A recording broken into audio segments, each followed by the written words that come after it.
you doing, bud? I'm good, man. I was just thinking as I'm sitting in this new studio, I'm like, I need to come do this more often because everything has changed. Well, the thing is, you're one of the few, the unicorns, that don't actually live in Nashville. Right. It's like you, Zach Brown, and Darius. See, I didn't even know Zach lived out of town. He still lives in Georgia? Still lives in Georgia. Wow. Okay. But there are a few of you, and you're the three that people will bring up because I'll talk to some of these new acts and off the air, and some of them like won't live here yet. Mm-hmm. And pretty much you got to get to town at first because you got to be around everything while you're popping. But like, well, Justin Moore doesn't live here. He lives in Arkansas. I'm like, well, Justin Moore had hits before he left. I lived here for almost 10 years. So, and it definitely back then, you absolutely had to be here, at least to get your career off the ground. Nowadays with social media, I don't know that it's as imperative as it was then, but it definitely is important to be here and make connections, contacts, and kind of cut your teeth here, especially as a songwriter. Which is a big part of it because a lot of people come to town and they have to make money somehow. Mm-hmm. You ain't making no money as an artist. No. So you got to get a publishing deal where they pay you to write songs, mostly for yourself, but you got to pay the rent. Man, I had our first single that went #1 was Small Town USA, which was our second single. And I bring that up to prove the point you just made. I didn't even get in a bus until that song was like top 15. And I'm like, I've got the 15th, most popular song in the country. And I'm still riding around in a van, and I still ain't made a dime on a show. It was a year after that song hit when you start making a little bit of cash, To rent a tour bus, about to rent one for a weekend, it's about $5,000 a weekend, much less if you're not renting it for the whole month or for a year. Right. Or pay, and God forbid you're paying like a mortgage on a bus, Oh, but yeah. Let's say you got to pay $5,000 to take a bus out for a weekend. Well, how do you make that $5,000? Yeah, and pay a band, and the crew that it requires. So yeah, that was one of the most common misconceptions that I personally had. I thought, oh yeah, we'll get on a tour bus, and then for the first couple of years of your career, unless it's one of those deals where it's an anomaly and you just blow up, which I didn't do, but then you're in a different bus every week. You make enough money to do a bus, but you don't make enough money to have a bus. Yeah. And so you got to drag all your stuff off every week, which it sounds like first world problems, right? But when you're doing this for a living, it certainly you need those luxuries, obviously, or you go kind of insane. I would have friends that would lose money touring. Oh yeah. Was that ever a thing for you where you were just out grinding and just barely breaking even? Well, before I got my record deal, I didn't play a whole lot. I mean, I had played growing up and, obviously had played a lot of music, but I didn't play a ton here. I would go back home to Arkansas or, we'd get a gig in Georgia or maybe one in Mississippi or whatever, frat parties or whatever it may be. And so during that time, yeah, man, you're either breaking even or losing money most of the time. Fortunately, as far as once we got our deal and I'm with William Morris, who books me, which I know you are too. But I'm with CAA, just for the record. Oh, are you listening? Yes, I want to get that confused. Okay, yeah. Well, sorry, ahead. excuse me. I just wanted to give CAA a plug there. That's what give you the opportunity to plug them. But sign with a booking agent, and then they start getting you booked. But I never had that once fortunately that happened. But yeah, before, man, and like I said, until you have a hit, and it's way past having a hit, that I made some dough, So whenever, like in Arkansas, what town, you want to say what town you live in now? Yeah, Poen. Okay. I live in Poen, which you know well, because...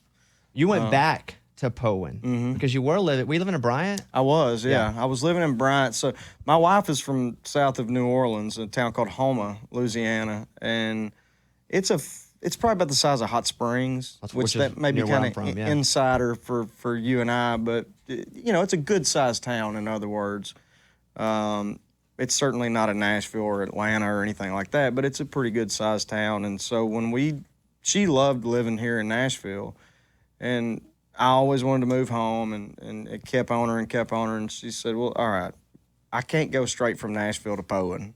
It'd be like going Nashville to Mountain Pine. Yeah. And she's like, we got to stop in Little Rock or something. I'm like, how about Bryant, which is a suburb of Little Rock for those who are unfamiliar. Kind of like Franklin to Nashville, if you will. But yeah, so we lived there for 5 years, loved it. I just got tired of getting a letter, on the door or in my mailbox about you got to move your boat, you got it, because we were in a subdivision. And so I was like, I got to get out. So finally, after we had that little transition period, she was good with moving back home. What kind of boat you got that they're telling you got to move? Well, a beautiful bass boat with razorbacks in the head covers, or the headrests.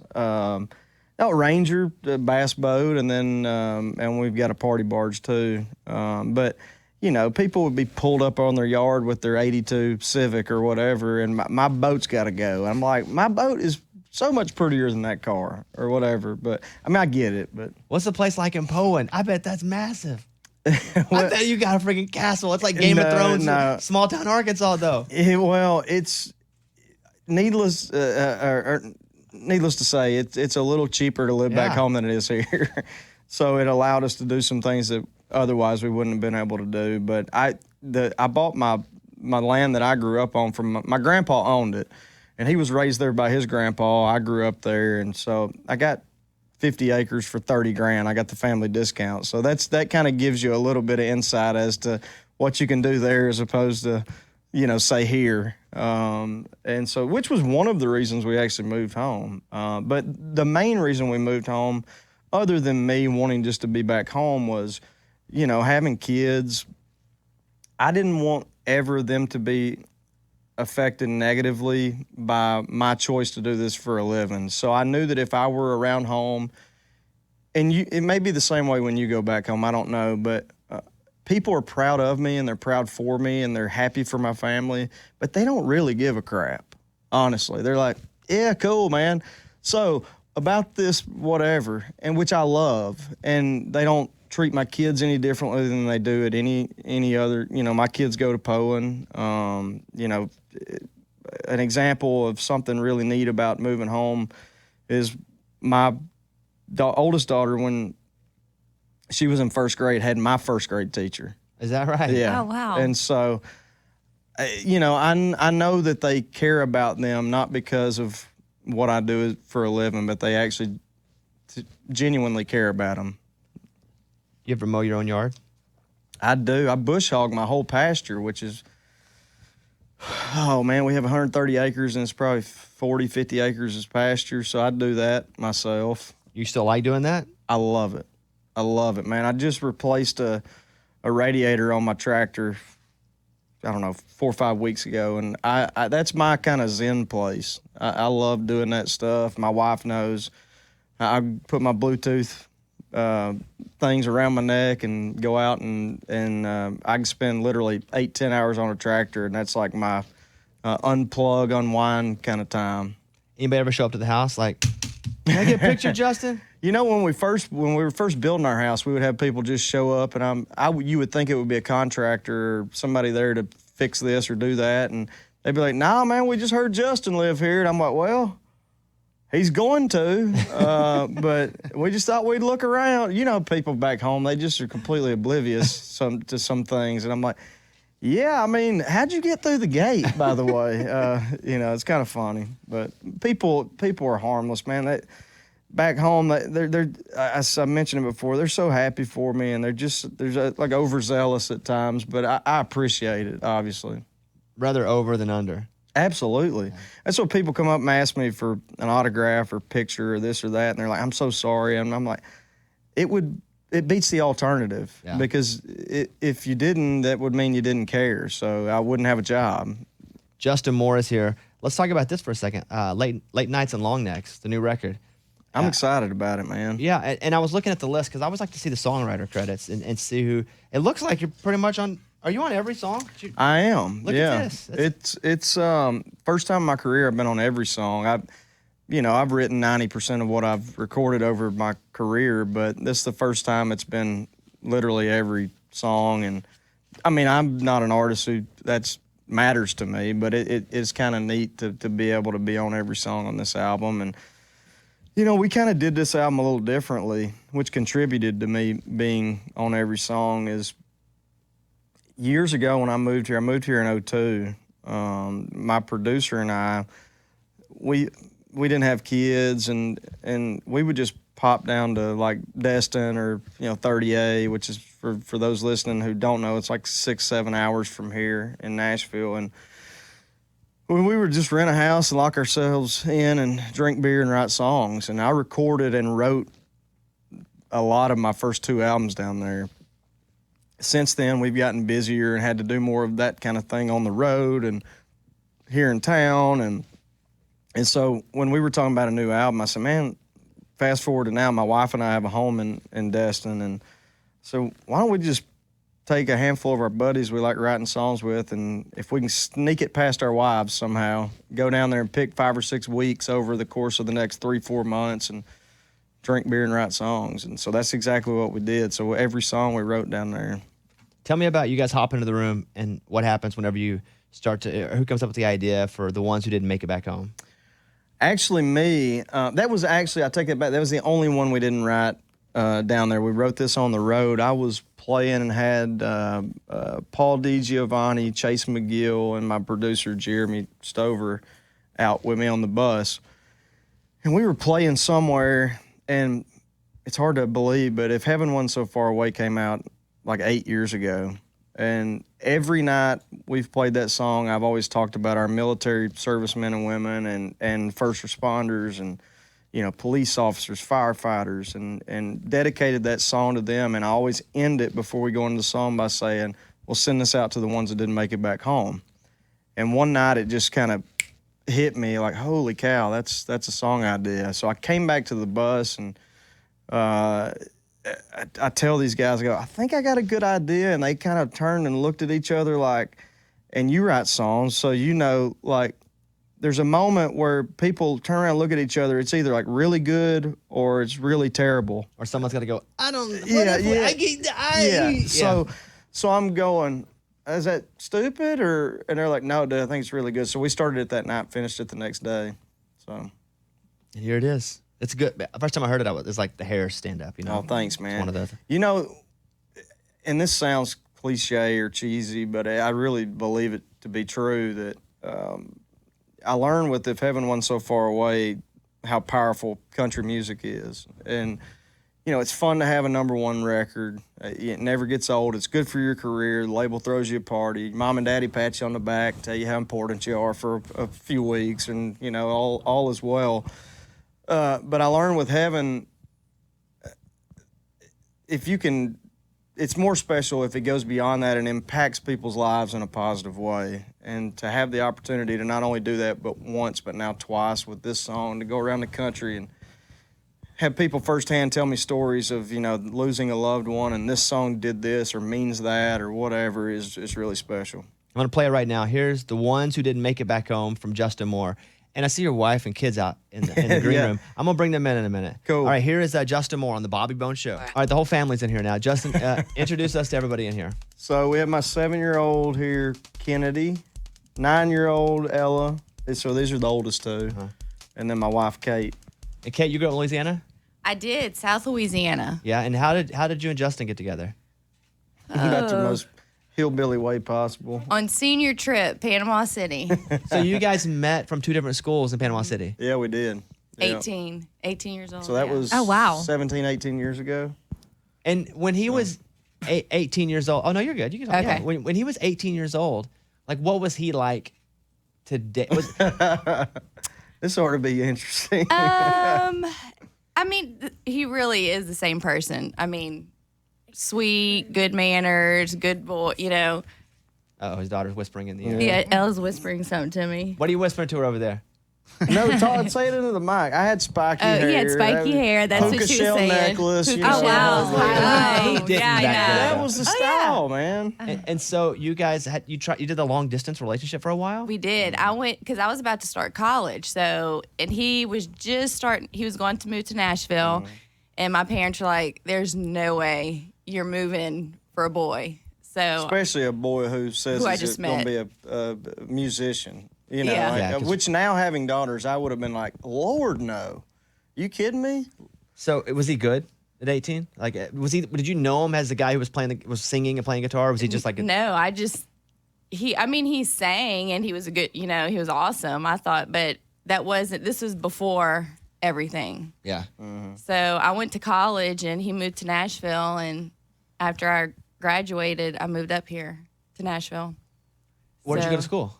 At Nichols State. So you finished school, did all that, and then drove. You guys stayed together the whole time? Yeah. Whole time. So it was, we saw each other once every 4, 5, 6 weeks. Either I would fly down or she would fly up, or one of us would drive. Just for like a weekend or a few days. That's expensive too. Our entire career, our entire relationship, our entire relationship has been kind of that way. I think in a way it kind of prepared us for this, because we weren't ever together all day, every day, like, some people have the opportunity. Yeah, now when he's normal home people, for if you long will. periods of time, I'm like, you got to go. You got to go back to work. Yeah. I need Justin some Moore and his time. whole family's in here right now. Hey, Kennedy, can I ask you a question? You're talking to that mic right there. Kennedy, how old are you? 7. And what is your favorite thing to do in school? Do you have a favorite subject?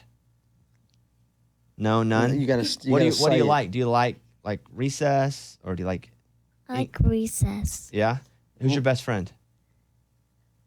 If you had to pick of all the friends at school. Oh, wow. Chloe. Oh, and Chloe. what do you like about Chloe? Because I hear she's pretty cool too. What do you like about She's nice. Yeah. That's why I like Amy over there. 'Cause she's really nice too. Did you meet Amy over there? No? Not yet. Wait, yeah. Yeah. So Tell me- what grade are you going to be in when you go back? 2nd grade. Are you looking forward to it? Not Not really? She don't really like school. This one loves school. Let me meet your sister This over one there. the other day goes, I can't wait for summer to be over and start school again. I'm like, you are the weirdest person I've ever met. Nobody has ever said that. You like school? Yes. Yeah. What's your name? Ella. Hi, Ella. I'm Bobby. Nice to meet you. We You met a too. second ago when you walked in, but it was like all these people and all these lights and stuff. So do you think your dad's pretty cool? Yes. Yeah. What do you like about what he does? I don't know. Like his singing. Does he ever sing around the house?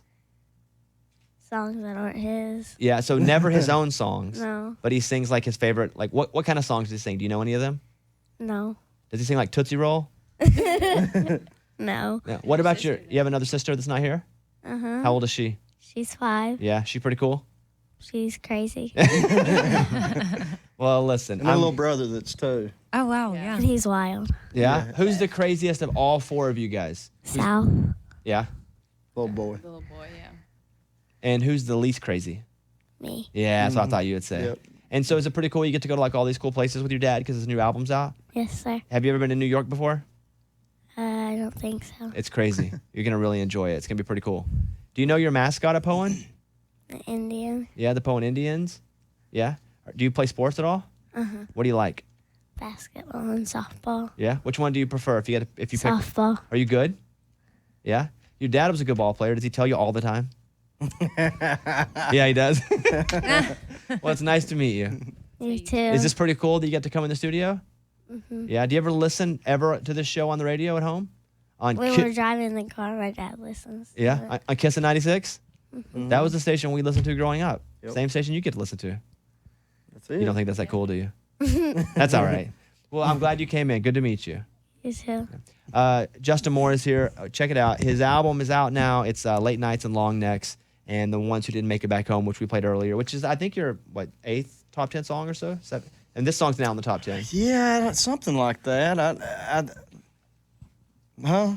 Somebody's telling me. Hopefully this will be our 8th number 1. That would be the goal. I think we've had more top 10s, but that's the goal. But that's knock on wood. I don't want to jinx This it. isn't real wood. Don't worry. Nothing in here is real. Listen, Justin Moore's here. Thank you guys for all coming in. Nice to meet you too. Yeah, and I hope you guys like the studio. You're the That's first full awesome, man. family we've ever brought in. Yeah. It's crazy. All right, Justin Moore, check out the record. It's out now. Late Nights and Long Necks, and we'll come back.